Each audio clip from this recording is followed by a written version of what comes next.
Hello, it's Seoul Gourmet. No, it's Tokyo Gourmet. For me, Japan has become a familiar country. But despite that, every time I visit, I find something new to see, something new to feel. Ginza, the city where silver is made, a symbol of Tokyo's bustling economy, where money has flowed for ages. In Ginza, where everything from old established shops to brand name stores is gathered, I want to begin my story, my gaze. Today is my second day in Ginza. For those curious about the first video of Ginza, please check out my previous video. Anyway, today I'm heading to the bookstore, Ginza 6. Since the bookstore isn't open yet, I'll spend some time strolling through the small rooftop park. A clear blue sky and a faint scent of grass. As I walk through this quiet nature in the city, I open the door to the morning. There's a reason I went to the bookstore. I tried to buy the guidebook for traveling to Korea that we interviewed about recently. But I couldn't find our faces at TSUTAYA. Leaving behind a bit of disappointment, I slowly began to look around the bookstore. When I'm in a bookstore, walking between the books, the waves of my heart calm and I find peace. I wonder why that is. Maybe it's because books come from trees. It feels like walking through a forest. At Kyobo Bookstore, a representative bookstore in Korea, there's a slogan. People make books, and books make people. Books are traces of people, footprints of thoughts. So reading a book is like reading a person. It's like meeting someone you can't see and having a conversation without speaking. When a tree dies and is reborn as a book, the book plants the seeds of thought in someone's heart, bearing the fruits of knowledge and wisdom. As I sit at Starbucks in Ginza 6 TSUTAYA, sipping coffee, I think about books that were once trees and trees that became books. If humans are destined to kill trees, I think books are the best way to kill trees.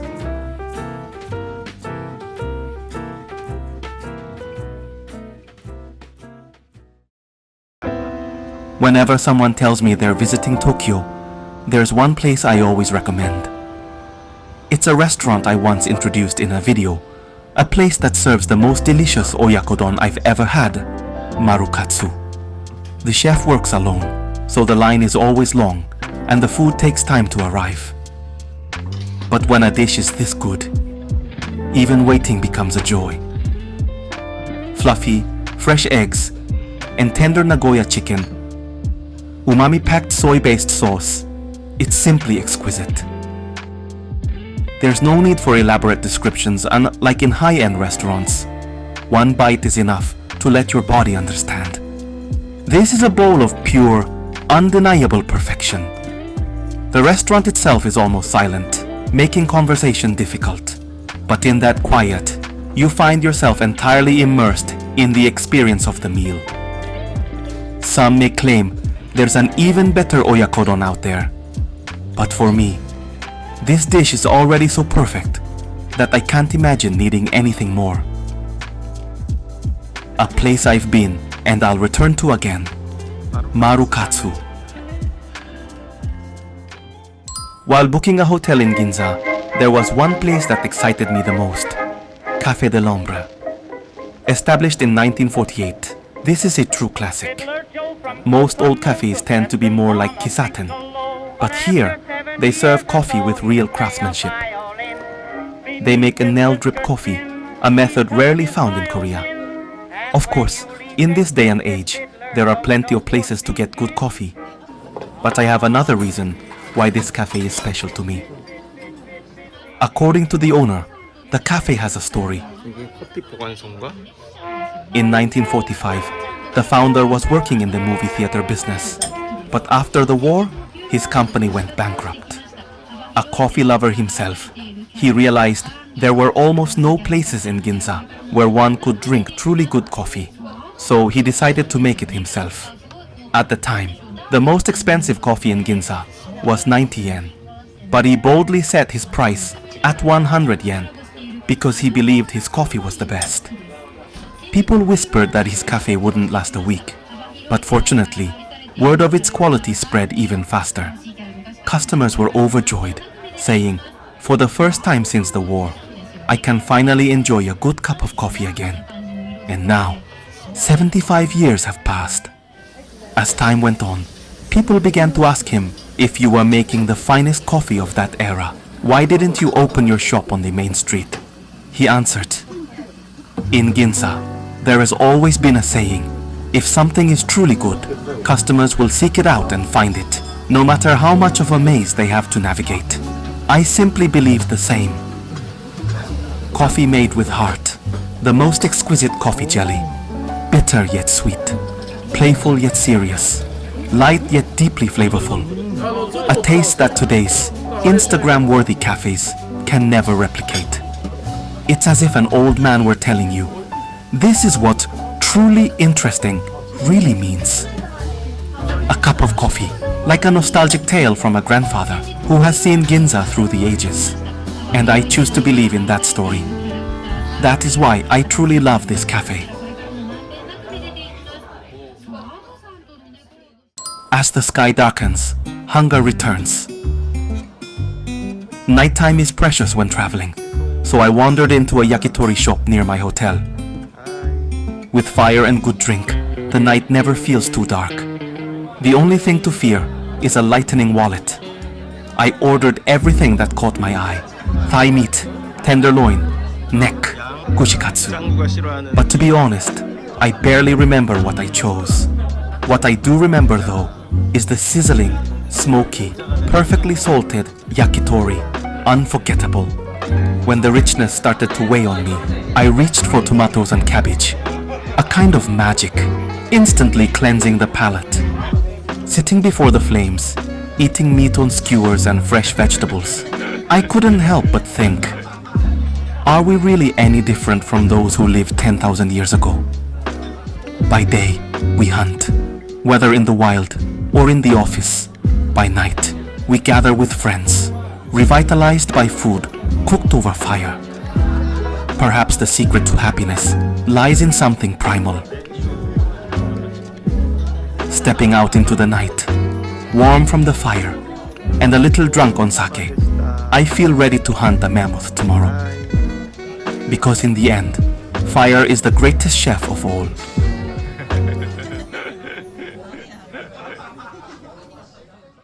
Another purpose of my trip to Tokyo, Disneyland. I'm not particularly fond of theme parks, nor am I a huge Disney fan, but I absolutely love Disneyland. The first time I visited, 15 or maybe 20 years ago, it felt like stepping into an entirely new world. It was a breathtaking, almost mystical experience. But to be honest, I was a little scared about going back this time. What if the magic was gone? What if I no longer had that childlike wonder in my heart? The thought lingered in my mind.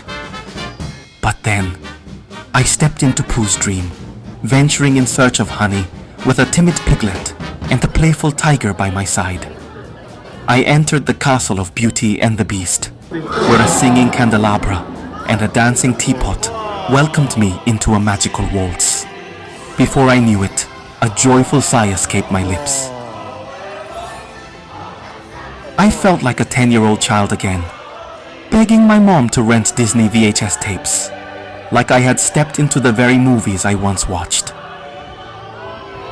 Of course, unlike 20 years ago, my stamina has weakened, but at least my wallet has gotten heavier.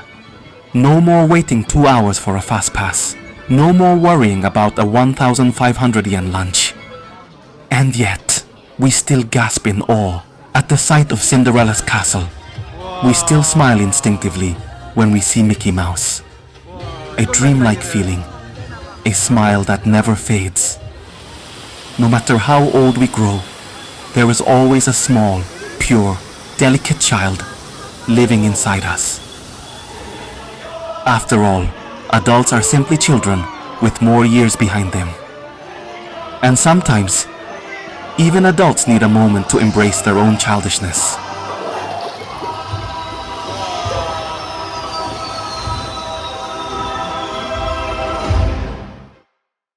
One of the best things about Disneyland, you can re-enter.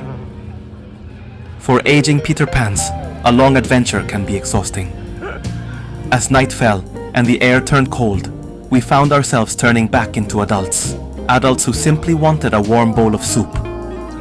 Ippudo Ramen, a ramen chain famous even among Koreans. I had planned to avoid chain restaurants this trip, preferring places with their own unique flavors. But the weather was cold, our bodies exhausted, and right now, this steaming bowl of ramen was the single greatest meal imaginable. With ramen, gyoza, and a cold beer, we completed our adult meal and returned once more to our fairy tale world. Recharged by ramen, we made it to Disneyland's highlight, the nighttime parade. As we watched the shimmering floats go by, it felt as though this single day, from morning to night, was a reflection of life itself, from childhood to the present. It's such a wonderful night. I'm so excited. Due to the weather, the fireworks were cancelled. But thanks to that, we got to squeeze in one last ride before closing. Lucky. Next time, I want to visit Disney Sea. And with that, I wrap up my Disneyland story, leaving behind two important lessons.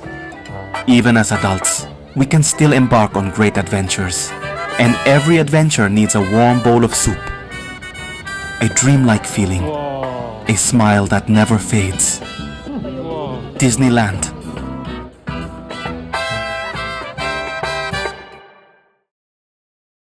Originally, today was the day I was supposed to return to Korea, but my heart craved more of this Tokyo adventure, so I changed my flight to tomorrow. Today, spending a late afternoon with a cup of coffee, a cafe that first opened in 1936, Ginza Tricolore. In Ginza, calling yourself an established shop is no small feat. Here, 50 or even 100 years is just the beginning.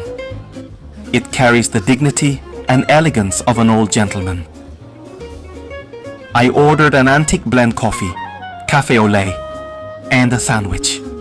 A classic no-frill sandwich, faithful to the basics, and delicious. But the true specialty here is the cafe au lait. The milk is poured fresh at the table, a performance that has made the cafe famous. And the taste, simply incredible. Every time I visit Japan, I'm reminded of how rich and fragrant eggs, milk, and dairy products are here. The second floor has a wonderfully nostalgic atmosphere. Old tables and chairs, walls and floors steeped in time. 89 years. How many people have sat in these chairs? And today, I leave behind my own small mark in these 89 years of history.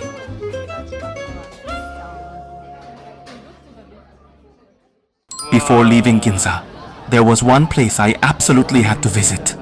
Itoya. A stationery store with a 120-year history, founded in 1895. In this era, where everyone from children to adults carries a smartphone, writing on paper has become rare. Letter paper, paints, pencils, they feel almost like relics of the past. And yet, why do I still love them so much? From the first floor to the 12th, this store is filled with pens, notebooks, letter sets, and paints.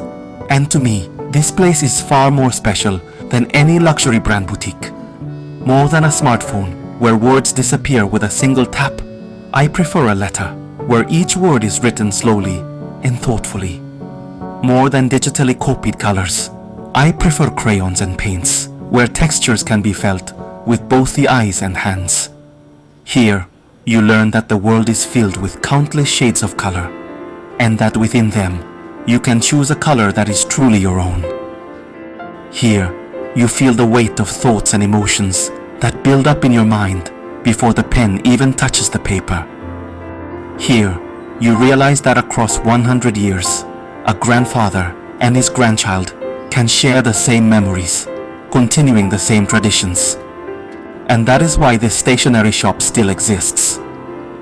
Surrounded by beautiful calendars, slipping a notebook, a pencil, a crayon into my pocket, I reflect on the things I have inherited and the things I will one day pass down.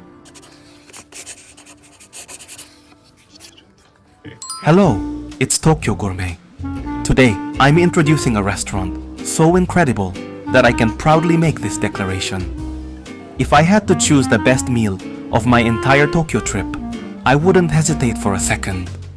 It would be Tsujihan, a kaisendon specialty shop. I'm truly happy.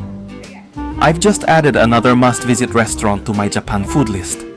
And now I have one more reason to return to Tokyo.